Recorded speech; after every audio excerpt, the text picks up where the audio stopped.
जय राधा माधव कुंज बिहारी गोपी जन वल्लभ गिरवर धारी जय राधा माधव कुंज बिहारी जन वल्लभ गिरवर धारी जय राधा माधव कुंज बिहारी जन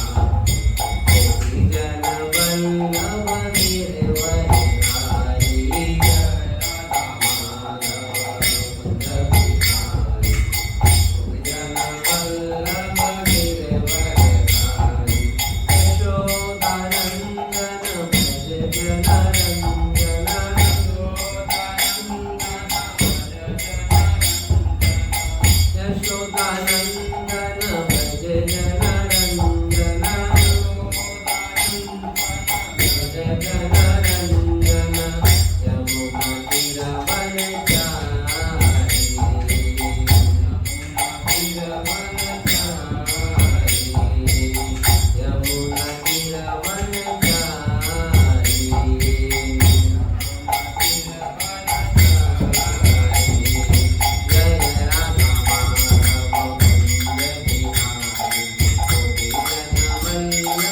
गिरवर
नरं चैव नरोत्तमं देवीं सरस्वतीं व्यासं ततो जयमुदीरये।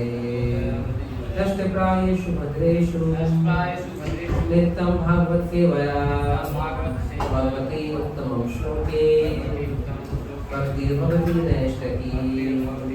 कृष्णाय वासुदेवाय देवकी नंदनाय च नंदगोपकुमाराय गोविंदाय नमो नमः। श्रीमद्भागवतम पंचम स्कंद अध्याय 19 का नाम है जम्बूद्वीप का वर्णन। जैसा कल हम लोग सुने थे कि कई सारे द्वीप, जैसे जम्बूद्वीप है, उसमें भारतवर्ष है ना। तो जम्बूद्वीप के जो इसके पहले के चैप्टर में जम्बूद्वीप के जो रहने वाले भक्त लोग हैं उन्होंने भगवान की सुंदर स्तुति किया, भगवान ने उनको दर्शन दिया था। जम्बूद्वीप में अलग अलग वर्ष है, उस वर्ष में अलग अलग देवताओं को पूजा जाता है। देवता अर्थात अलग अलग, जैसे 52 अवतार हो, कहीं पे वराह अवतार को पूजा जाता है। तो अभी हम लोग जो पढ़ेंगे है ना, उसमें हम देखेंगे कि किम पुरुष वर्ष में किम को पूजा जाता है। किम पुरुष वर्ष में किम को पूजा जाता है। तो श्लोक संख्या है 1, तो एक बार हम लोग पढ़ेंगे, फिर आप लोग पढ़ने का प्रयास कीजिएगा। श्री शुक उवाच किम पुरुषे भगवतमादि पुरुषम भगवतम आदि पुरुषम लक्ष्मण अग्रजम सीताभिराम रामं तत् चरणं सन्निकृष्य अभिरता परम भगवत हनुमान सह किम पुरुषे अविरता भक्ति उपासते किम पुरुषे वर्षे भगवनम आदि पुरुषम किम पुरुषे वर्ष भगवनम आदि पुरुषम लक्ष्मण अग्रजम सीताभिराम रामं तत् चरणं सन्निकृष्य अभिरता परम भागवत हनुमान सह किम पुरुषे अविरता भक्ति उपासते किम पुरुषे वर्षे भगवतम अधिपुरुषम भगवनम आदिपुरुषम लक्ष्मण अग्रजम सीताभिरामं रामं तत् चरणं सन्निकृष्य अभिरता परम भागवता हनुमान सह किम पुरुषे अविरता भक्ति उपासते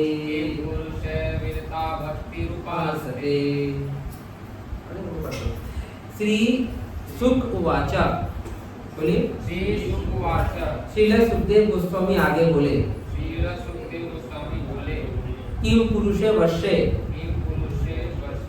किम पुरुष नामक भूखंड में भगवंतम श्री भगवान आदि पुरुषम समस्त कारणों के मूल कारण लक्ष्मण अग्रजम लक्ष्मण के अग्रज बड़े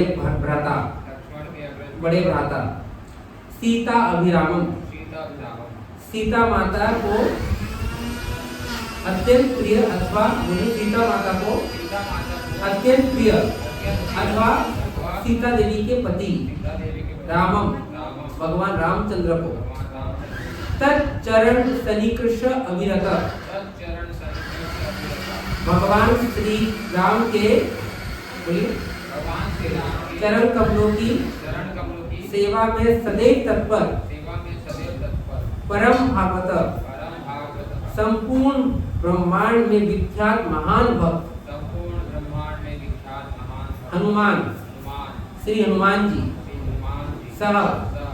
सहित किम पुरुष वर्ष के निवासियों द्वारा अविरत निरंतर भक्ति करने वाले उपासते पूजा करते हैं। श्रील सुखदेव गोस्वामी बोले, हे राजन, किम पुरुष वर्ष में महान भक्त हनुमान वहां के निवासियों सहित लक्ष्मण के अग्रज तथा सीता देवी के पति भगवान श्री रामचंद्र के सेवा में सदैव तत्पर रहते हैं। मेरे पीछे बोलिए। श्री सुखदेव गोस्वामी बोले, हे राजन, किम पुरुष वर्ष में महान भक्त हनुमान वहां के निवासियों सहित लक्ष्मण के अग्रज तथा सीता देवी के पति भगवान श्री रामचंद्र की सेवा में सदैव तत्पर रहते हैं। तो यहाँ पे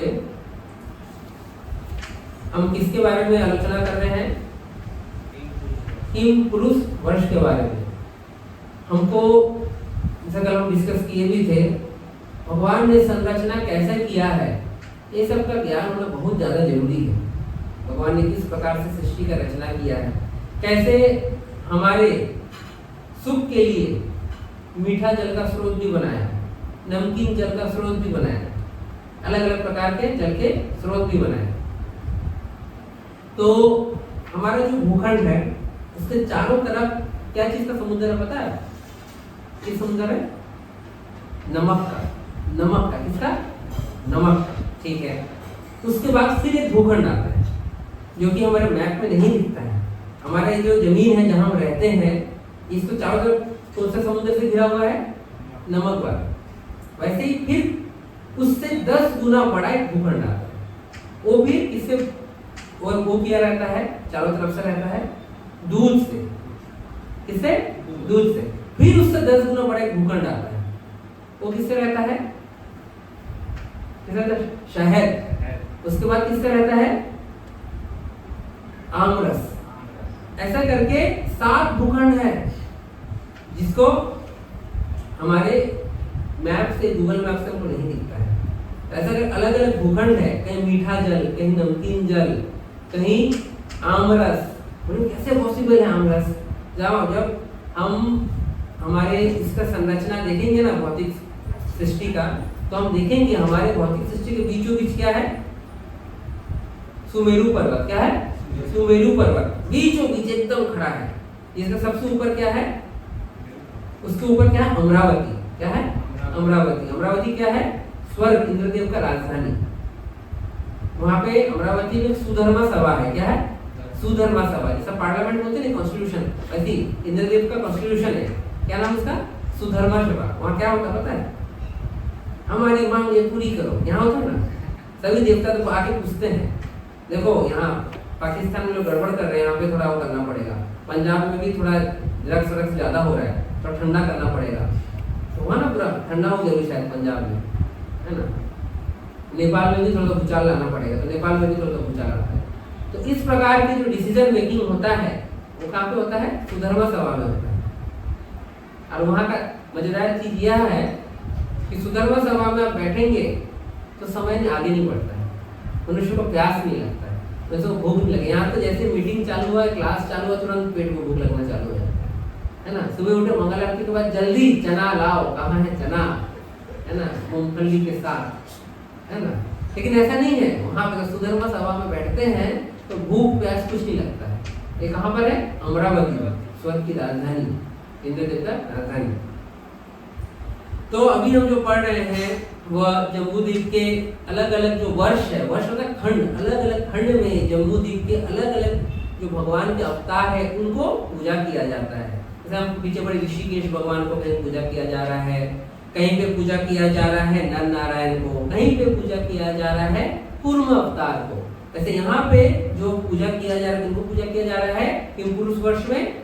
भगवान रामचंद्र को। और यहाँ पे क्या लिखा गया है? भगवान रामचंद्र के जो भक्त है वो कौन है उसमें से? हनुमान जी। तो कौन है? हनुमान जी। और कौन है? सीता, है ना। तो सीता के पति को सीता मैया, हनुमान जी एज ए सेवक, और जितने वहाँ के रहवासी है सब लोग क्या कर रहे हैं? उनकी स्तुति कर रहे हैं, उनकी पूजा कर रहे हैं। तो हमको समझना पड़ेगा कि भगवान रामचंद्र इंडिया में पैदा हुए थे, अयोध्या में, है ना, लंका गए थे, तो वो खाली यहाँ के देवी देवता या यहीं के खाली भगवानों में पूजित नहीं है, वो पूरे जो भूखंड है हमारा जो पूरा भूखंड है, जिसको हम लोग भारतवर्ष बोलते हैं, उससे भी बड़ा जो पूरा क्षेत्र है जिसको हम जम्बू द्वीप बोलते हैं, हर जगह भगवान रामचंद्र पूजित है, भगवान रामचंद्र पूजित है। हमको कभी भी छोटे प्रोस्पेक्ट में नहीं सोचना चाहिए। जैसे कि जगन्नाथ जी है, क्या जगन्नाथ जी खाली इंडिया के जगन्नाथ जी है?